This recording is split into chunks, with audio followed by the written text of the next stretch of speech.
آیت نمبر ہے 69۔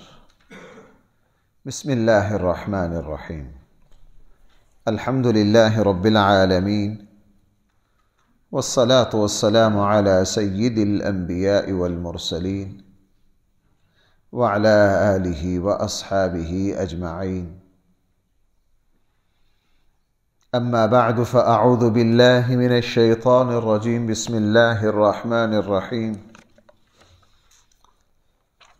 وَلَقَدْ جَاءَتْ رُسُلُنَا إِبْرَاهِيمَ بِالْبُشْرَى قَالُوا سَلَامًا قَالَ سَلَامٌ فَمَا لَبِثَ أَنْ جَاءَ بِعِجْلٍ حَنِيذٍ فَلَمَّا رَأَى أَيْدِيَهُمْ لَا تَصِلُ إِلَيْهِ نَكِرَهُمْ وَأَوْجَسَ مِنْهُمْ خِيفَةً قَالُوا لَا تَخَفْ إِنَّا أُرْسِلْنَا إِلَى قَوْمِ لُوطٍ وامرأته قائمة فضحكت فبشرناها بإسحاق ومن وراء إسحاق يعقوب قالت يا ويلتى أألد وأنا عجوز وهذا بعلي شيخا إن هذا لشيء عجيب قالوا أتعجبين من أمر الله رحمة الله وبركاته عليكم أهل البيت انہ حمید مجید۔ صدق اللہ مولانا العظیم۔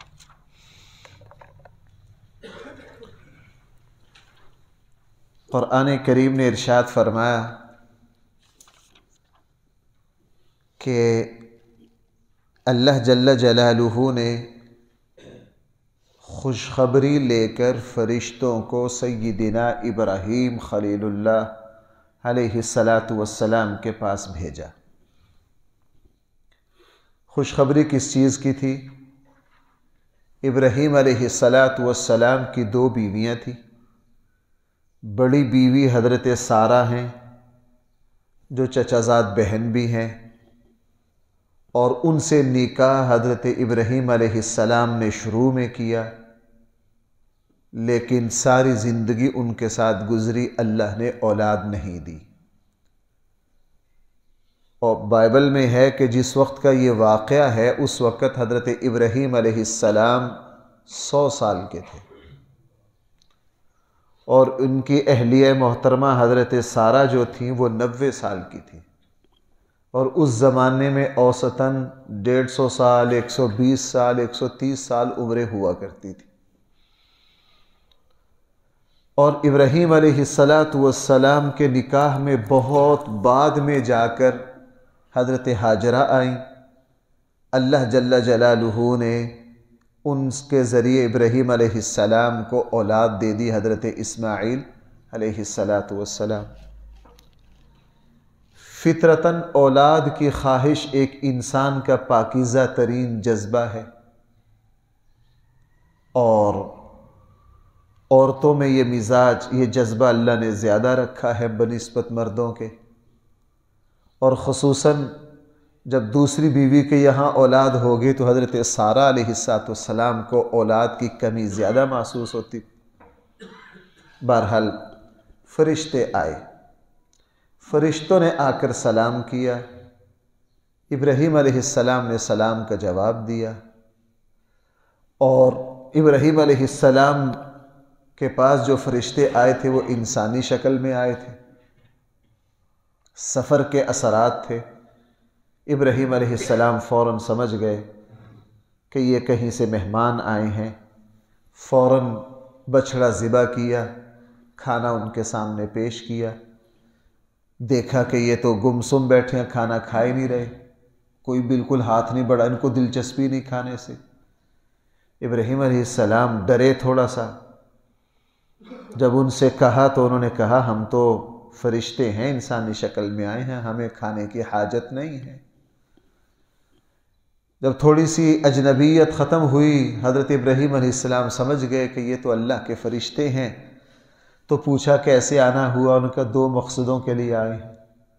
ایک تو آپ کے بھتیجے لوط علیہ السلام کی قوم کا تختہ الٹنا ہے، دوسرا آپ کو ایک خوشخبری دینے آئے ہیں کہ اللہ تعالیٰ آپ کو اولاد دے گا۔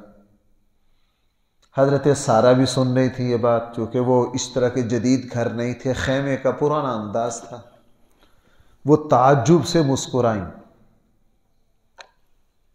جب یہ خوشخبری سنی کہ اللہ تعالیٰ تمہیں کیا دے گا؟ اولاد۔ انہوں نے تعجب سے کہا کہ الید انا عجوز، کہ میں تو بوڑھی ہوں، 90 سال پر ہوں، اور میرے شوہر عجوز، میرے شوہر جو ہیں یہ تو 100 سال پر پہنچ گئے ہیں، اسباب کے تحت اولاد کا وجود اب ممکن نہیں ہے، اب میرے یہاں اولاد ہوگی؟ فرشتوں نے بڑا زبردست جواب دیا، انہوں نے کہا جناب اللہ کی رحمتیں اور برکتیں دیکھنے والے جو ہیں ان کو تو اس پر تعجب کرنا نہیں چاہیے۔ آپ حضرت ابراہیم خلیل اللہ کی اہلیہ ہیں، آپ نے تو بڑی برکتیں دیکھی، اس لیے اللہ جل جلالہ آپ کو اولاد دے گا، اور فرشتے نام بھی بتا گئے، آپ کے یہاں بیٹے پیدا ہوں گے اسحاق، اور خوشخبری ڈبل، اسحاق پیدا ہوں گے، پھر ان کے یہاں ایک اور بیٹا آپ کا پوتا بھی ہوگا جس کا نام کیا ہوگا؟ یعقوب۔ اسی لیے 4 پیغمبروں کے نام آسمان سے آئے، حضرت اسماعیل، حضرت اسحاق، اور حضرت یعقوب، اور حضرت یحییٰ، اور امام الانبیاء صلی اللہ علیہ وسلم۔ چونکہ بہت پہلے سے آسمانی کتابوں میں وحی کے ذریعے اتار دیا گیا تھا کہ آخری نبی کا نام کیا ہوگا؟ احمد و محمد ہوگا۔ بہرحال قرآن نے اس واقعہ کو ذکر کیا ہے۔ اس واقعہ میں میرے اور آپ کے لیے بہت سارا سیکھنے کا، سمجھنے کا، بہت سارا اللہ جل جلالہ نے سامان اور سبق اور عبرت ہے، اس کو ہم ذرا تفصیل سے دیکھتے ہیں۔ پہلی بات، قرآن اس واقعہ کا بنیادی جو نقطہ ہے وہ یہ ہے کہ انسان کبھی بھی اللہ تعالیٰ سے مایوس نہ ہو۔ اللہ جل جلالہ کی رحمت کسی وقت بھی انسان پر سایہ کر سکتی۔ ابراہیم علیہ السلام بھائی کتنی عمر پر پہنچ گئے؟ 100 سال، اور اہلیہ ہے 90 سال پر۔ اللہ جل جلالہ نے اولاد کی نعمت سے نواز دیا۔ اللہ جل جلالہ، اس سے پتہ یہ چلا کہ انبیاء علیہم السلام کسی بھی حالت میں اپنے اللہ سے مایوس نہیں ہوتے۔ اپنے اللہ سے مایوس، ہمارے یہاں عموماً یہ لفظ بول دیا جاتا ہے کہ جی بس مایوس نہیں ہونا چاہیے، مایوسی کفر ہے۔ وہ مایوسی جو کفر ہے نا، وہ بندوں سے مایوسی کفر نہیں ہے، بلکہ میں تو یوں سمجھتا ہوں کہ بندوں سے مایوس ہونا تو ایمان ہے۔ بھائی بندوں سے مایوس ہونا کیا ہے؟ ایمان ہے۔ بندوں سے کوئی توقع نہیں رکھنی چاہیے۔ انسان کو کیا فائدہ دے سکتا ہے؟ ہاں، اللہ کی رحمت سے مایوس ہونا کیا ہے؟ لا تقنطوا من رحمت اللہ، اللہ کی رحمت سے مایوس ہونا یہ کفر ہے۔ انسان ہر حال میں اپنے اللہ سے پر امید رہے۔ بھائی دیکھنا، یہ بڑا باریک سا فرق ہے، ایسی باتیں ہم بھول جاتے ہیں، حالانکہ یہ زندگی میں بہت کام کی باتیں ہوتی ہیں۔ جس وقت حالات تھوڑے سے مشکل ہوں، عمل جاری رکھنا، محنت کرتے رہنا، کوشش کرتے رہنا، مایوس نہ ہونا، مستقبل میں اللہ تعالیٰ سے پر امید ہونا، موجودہ حالت میں شکر کرنا۔ موجودہ حالت میں کیا کرنا؟ مثلاً کاروبار تھوڑا سا نیچے ہے، ڈاؤن ہے، حالات تھوڑے سے کٹھن چل رہے ہیں، موجود پر شکر، مستقبل کے حوالے سے پر امید، مومن کی یہی شان ہے۔ نمبر 2، ابراہیم علیہ السلام کے پاس فرشتے آئے۔ بھائی فرشتوں نے آتے ہی کیا کہا؟ سلام۔ اصل تو انہوں نے پورا السلام علیکم کہا نا، ہمارے یہاں اردو میں بھی کہہ دیا جاتا ہے یار فلاں دوست آپ کو سلام کہہ رہے تھے۔ بھائی کہا جاتا ہے کہ نہیں؟ سلام السلام علیکم کا مخفف ہے، تو یہاں قرآن نے بس سلام کا لفظ بولا ہے، دونوں نے کیا کہا؟ السلام علیکم۔ جیسے ہی فرشتے آئے، آ کر انہوں نے سلام کیا، اور میں اس جمعے میں بھی تھوڑی سی بات عرض کی تھی، اللہ جل جلالہ اپنے بندوں کو جنت میں کیا کہیں گے؟ سلام قولا من رب۔ اور فرشتے یہاں کیا کہہ رہے ہیں؟ فرشتوں کا سلام تو بڑی جگہ ذکر ہے، اور سورہ یونس میں ابھی گزرا ہے کچھ عرصہ پیچھے کہ جنت میں جائیں گے، جنتی آپس میں ایک دوسرے کو کیا کہیں گے؟ جب ہمارے اللہ بھی سلام کرتے ہیں، فرشتے بھی سلام کرتے ہیں اور جنتی بھی سلام کریں گے، تو پھر ہم پتہ نہیں کیوں سلام سے منہ موڑتے ہیں؟ ہم کیوں سلام سے بڑی تعجب ہوتا ہے. ہم فون کسی کو کال کرتے ہیں، بھائی کہاں سے شروع ہوتے ہیں؟ ہیلو. یہ کیا ہے؟ مومن کا کلام کہاں سے شروع ہوتا ہے؟ السلام علیکم ورحمۃ اللہ سے. اور یہ جو سلام ہے اللہ کے ناموں میں سے ایک نام ہے. میں نے جمعے میں بھی عرض کیا تھا کہ ایک قول یہ ہے کہ یہ اللہ کے ناموں میں سے عام نام نہیں بلکہ کیا ہے؟ اسم اعظم ہے. بھائی یاد ہے کچھ؟ اسم اعظم ہے. اور حدیث میں ہے، میں نے جمعے میں یہ حدیث ذکر کی تھی، رسول اللہ صلی اللہ علیہ وسلم نے فرمایا اللہ کے ناموں میں ایک نام ہے اسم اعظم، جو اسم اعظم کے ذریعے دعا مانگے گا اللہ تعالیٰ اس کی دعا کو کیا کریں گے؟ قبول کریں گے. ابھی اللہ کے ناموں میں سے ایک نام ہے سلامتی کی دعا ہے، ایک دوسرے کے لیے دعا ہے.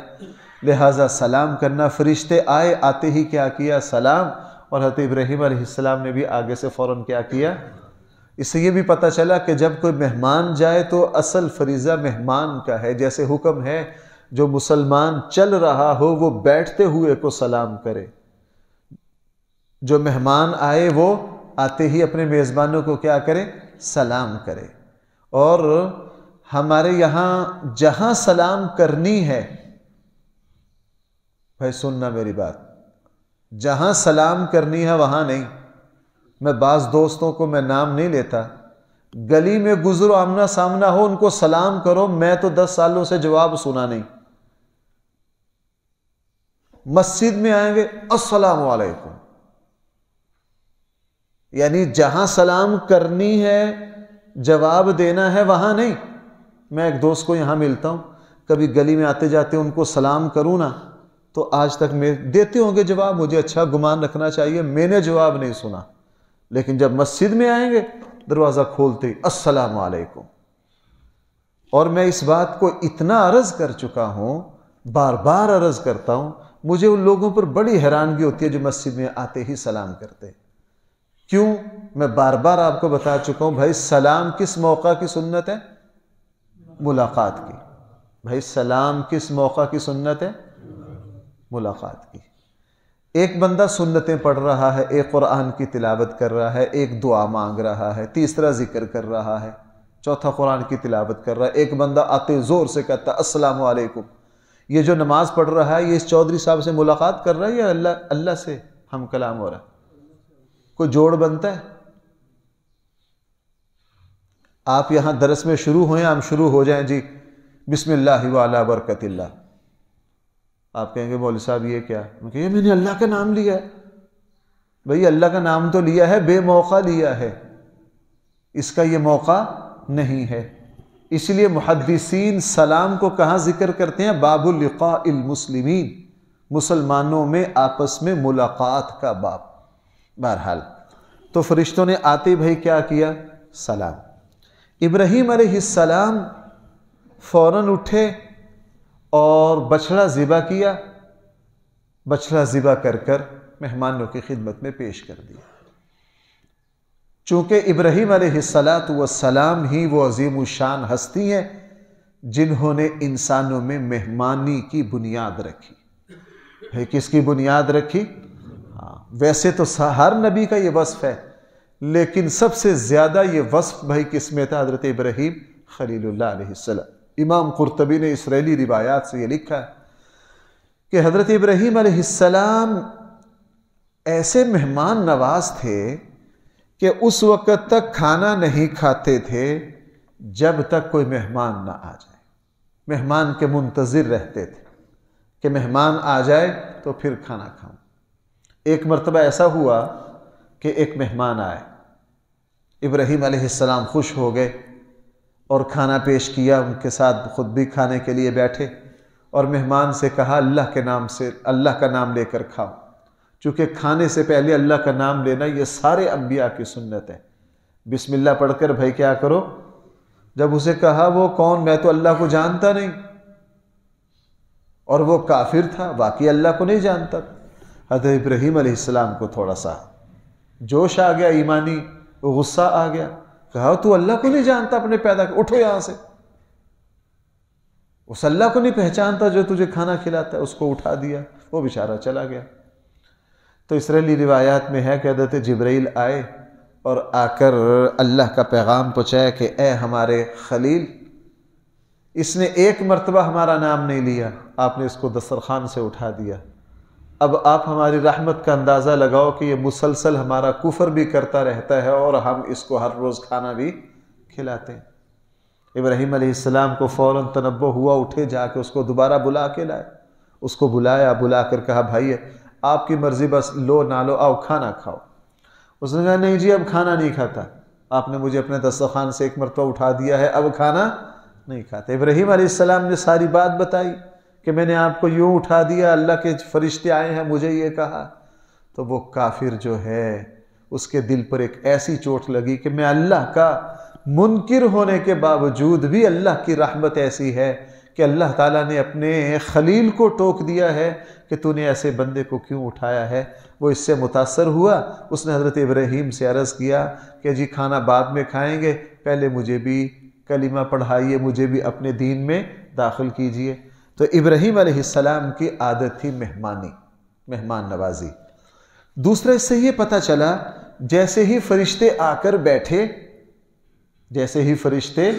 کر بیٹھے حضرت ابراہیم علیہ السلام کے پاس جو موجود تھا وہ پیش کر دیا۔ ہمارے یہاں مہمانی میں اب تکلفات آ گئے، بھائی اب کیا آ گئے ہیں؟ تکلفات۔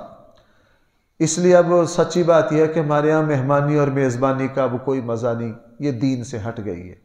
مہمانی جب بھی کوئی آئے، گھر میں جو موجود ہو وہ رکھ دیا جائے اور دل سے رکھا جائے اور مہمان اس کی قدر کرے۔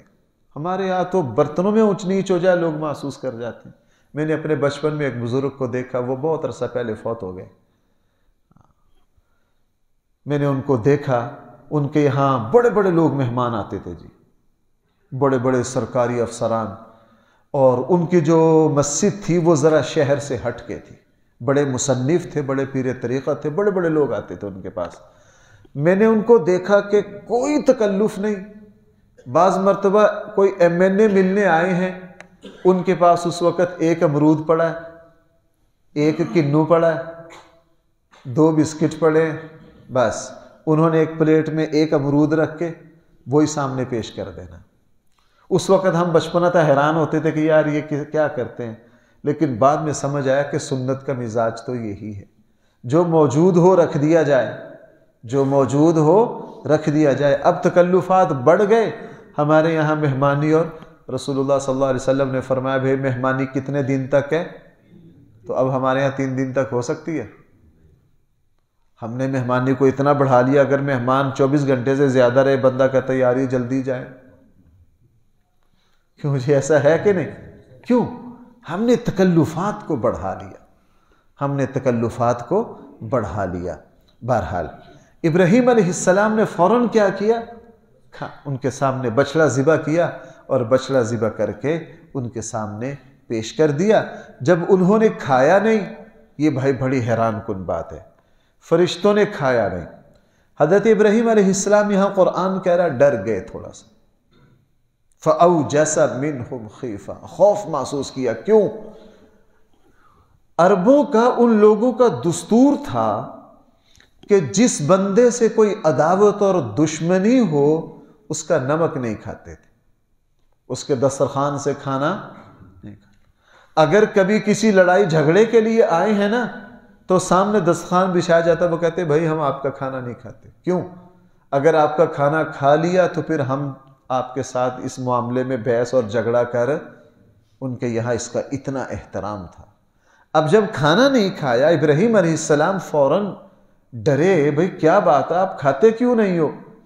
سمجھ گئے کہ شاید کوئی نقصان پہنچانے کے لیے نہ آئے ہوں۔ فرشتوں نے بھی محسوس کر لیا کہ اللہ کے خلیل ڈر رہے، تو فوراً کہا کہ آپ ڈریے نہ، ہم اللہ تعالیٰ کی طرف سے بھائی کیا آئے ہیں؟ خوشخبری لے کر آئے ہیں۔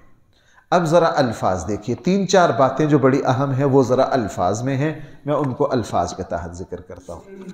فرمایا وَلَقَدْ جَاءَتْ یقیناً ہم نے بھیجا اپنے رسولوں کو، مراد بھائی کیا ہے؟ فرشتے، اپنے نمائندوں کو ابراہیم کے پاس بالبشرا، خوشخبری لے کر۔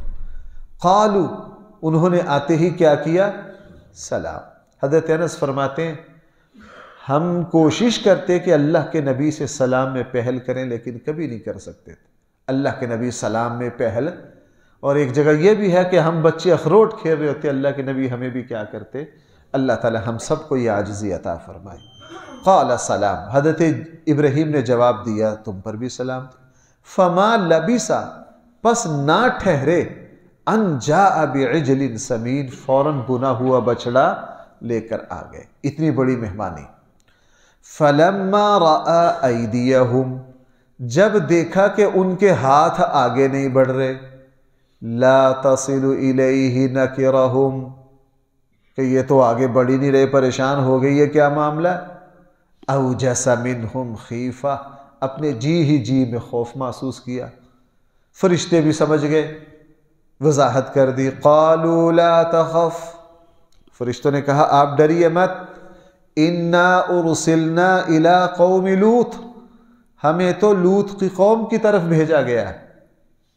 وامرأتہ قائمہ، اور ان کی بیوی وہاں کھڑی تھی، فضحکت، وہ تعجب سے مسکرائی، ہنسی، اور فوراً کہا اس بیوی نے، فبشرناہا باسحاق، ہم خوشخبری دینے آئے ہیں کس کی؟ ومن وراء اسحاق یعقوب، اور اسحاق کے بعد کون؟ یعنی ڈبل خوشخبری۔ قالت یا ویلتا، حضرت ابراہیم کے زوجہ نے کہا، تعجب اچانک ہوتا ہے، بیویاں کوئی نہ کوئی مرد بھی کوئی لفظ بولتے ہیں، اَأَلِدُ، میں بچے کو جنم دوں گی، وَأَنَا عَجُوز، حالانکہ میں کیا ہوں؟ بڑھیا ہوں، وَهَذَا بَعْلِي شَيْخًا، اور یہ میرے شوہر بھی کیا ہیں؟ بوڑھے ہیں۔ إِنَّ هَذَا لَشَيْءٌ عَجِيبٌ، یہ تو بڑی عجیب بات ہے، یہ تو بڑی۔ فرشتوں نے کیسا پیارا جواب دیا۔ قالوا، فرشتوں نے کہا، اتعجبین من امر اللہ، آپ اللہ کے حکم پر تعجب کرتی ہیں۔ رحمت اللہ وبرکاتہ علیکم اہل البیت، اللہ کی رحمت ہو تم پر، اللہ کی برکتیں ہوں اے اہل بیت۔ بھائی سمجھے ہیں کچھ؟ میری طرف متوجہ، میں عرض کرتا ہوں۔ فرشتوں نے کہا آپ کو اس پر تعجب ہو رہا ہے کہ 90 سال کی عمر میں کیا ہوگی؟ آپ بھول گئیں، آپ نے اللہ کی رحمت نہیں دیکھی کہ اللہ نے آپ لوگوں کو نمرود سے کس طرح بچایا؟ آپ نے نہیں دیکھا آپ کے شوہر کو آگ سے کس طرح بچایا؟ آپ نے نہیں دیکھا حضرت ہاجرہ کو بادشاہ سے کس طرح بچایا؟ اے ابراہیم علیہ السلام کی زوجہ، آپ جس گھر میں رہ رہی ہیں، اس گھر میں تو آپ دن رات اللہ کی رحمت کے مظاہرے دیکھتی ہیں، آپ کو تو تعجب ہونا نہیں چاہیے۔ اس لیے کہا رحمت اللہ، اللہ کی رحمت، وبرکاتہ علیکم، اور اللہ تعالیٰ کی برکت ہو تم پر اے اہل بیت۔ اور وہ مشہور مسئلہ ہے، میں جب بھی یہاں آتا ہوں اس کی طرف توجہ دلاتا ہوں، یہاں اہل بیت بھائی کس کو کہا گیا ہے؟ بیوی کو، پیچھے بیوی کا ذکر ہے بھائی، کس کو کہا گیا ہے؟ ایک ذرا تھوڑی سی علمی سی بات ہے، جب بھی کسی اس شخص سے بات ہوتی ہے نا جو اہل حضور کی بیویوں کو اہل بیت میں نہیں مانتا، وہ گفتگو پتہ کہاں سے شروع کرتا؟ سورہ احزاب کی آیت سے، انما یرید اللہ لیذہب عنکم، کم مذکر ہے، وہ وہاں چونکہ وہاں ٹیکنیکل بات ہے۔ ایک مرتبہ ایک شیعہ عالم تھے، ان سے میری اس موضوع پر بات ہوئی، وہ اس رکوع پر شروع ہو گئے، وہ ہمیں پتہ ہوتا ہے انہوں نے اس رکوع پر جانا ہے، میں نے ان سے کہا، میں کہا یار اس رکوع کو بند کرو، پہلے ذرا ادھر آؤ، اس رکوع کو بعد میں دیکھیں گے، اس رکوع کو بعد میں دیکھیں گے۔ اب یہاں صراحت ہے، ویسے قرآن میں 3-4 جگہ اور بھی یہ بات ہے، لیکن قرآن نے دوسری جگہ بیوی کو اہل کہا ہے، یہ سب سے زیادہ واضح ہے۔ یہاں اہل نہیں کہا، یہاں اہل بیت کہا ہے۔ یہاں کیا کہا ہے؟ اہل بیت کہا ہے۔ اہل بیت کہا ہے یہاں۔ اب اس سے یہ پتہ چلا کہ بھائی بیوی کیا ہے؟ اہل بیت۔ کیسی جاہلوں والی بات ہے بھائی، شوہر کے انتقال ہو جائے بیوی کو ہر حال میں وراثت ملتی ہے یا نہیں؟ اگر شوہر کے انتقال ہو جائے، اولاد ہو تو بیوی کا 8واں حصہ ہے، اولاد نہ ہو تو کتنا حصہ ہے؟ 4۔ وراثت غیر اہل کو ملتی ہے، غیر اہل کو ملتی ہے، بلکہ یہ کہنا بالکل صحیح ہے کہ اصل اہل تو بنتی ہی کون ہے؟ بیوی ہے۔ میاں بیوی کے رشتے سے ہی اگلے رشتے وجود میں آئے۔ یہ عجیب بات ہے کہ رسول اللہ صلی اللہ علیہ وسلم کی بیویاں اہل بیت میں سے نہیں ہیں۔ داماد، اچھا بھائی ذرا متوجہ ہونا، داماد کو وراثت ملتی ہے؟ نہیں ملتی۔ اہل بیت بنانے پر جب آئے، اور ہم بھی مانتے ہیں چونکہ حدیث میں آ گیا، حضرت علی کو اہل بیت شامل کیا رسول اللہ صلی اللہ علیہ وسلم نے، میں یوں کہہ سکتا ہوں اپنے پیغمبرانہ خصوصی اختیارات کے تحت، وگرنہ داماد اہل بیت میں شامل ہے؟ یہ اللہ کے نبی کی خصوصیت ہے، اللہ کے نبی کو یہ حق ہے۔ جیسے بھائی نسب بیٹا سے چلتا ہے بیٹی سے؟ بیٹی سے نسب نہیں چلتا، لیکن حضور کا نسب کس سے چلا؟ یہ کس کی خصوصیت ہے؟ رسول اللہ صلی اللہ علیہ وسلم۔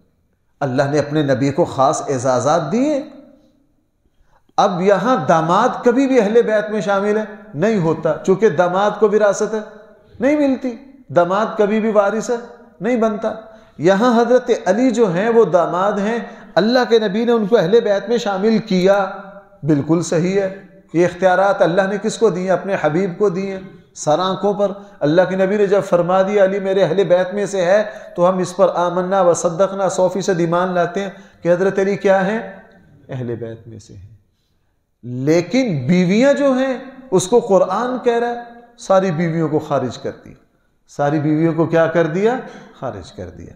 مجھے مولانا مودودی صاحب رحمۃ اللہ علیہ کا وہ جملہ بڑا پیارا لگتا ہے۔ مولانا نے فرمایا یہ ماشاءاللہ یہ عجیب لوگ ہیں، اہل بیت کو مانتے ہیں صاحب بیت کو مانتے نہیں۔ کوئی سمجھا میری بات؟ ساری بات ہی نپٹا دی۔ اہل بیت کو مانتے ہیں صاحب بیت کو۔ آپ ان لوگوں سے حضرت حسین کے ارشادات تو سنیں گے، حضرت حسن کے تو سنیں گے، حضرت فاطمہ کے تو سنیں گے، حضرت امام زین العابدین کے تو سنیں گے، اور یار اس گھرانے کو عزت ملی کس کی وجہ سے؟ کہتے ہیں کیسے لوگ ہیں؟ حضور کی وجہ سے، صاحب بیت گھر والا۔ اصل عزت کس کی ہے؟ نبی کریم صلی اللہ علیہ وسلم۔ ایک بندہ کہے جی یہ گھرانہ میرے نزدیک بڑا معزز ہے، اس گھر کے جو مالک و سربراہ ہیں ان کو دن رات گالیاں دیتا ہو، اس گھر کے بچوں کے منہ چومتا ہو، ہر کوئی کہے گا کوئی شرم کرو یار، تمہیں اس گھر سے کہاں سے محبت ہو گئی؟ جو اس گھر کا اصل مالک ہے اس کی تو تم عزت نہیں کرتے، اس گھر کے چھوٹوں کی عزت کرتے ہو، بڑوں کی عزت۔ تو کیا کہا؟ میں ان لوگوں پر حیران ہوں کہ اہل بیت کی ماننا چاہتے ہیں، صاحب بیت کی ماننا نہیں چاہتے۔ تو صاحب بیت کون ہے؟ رسول اللہ صلی اللہ علیہ وسلم۔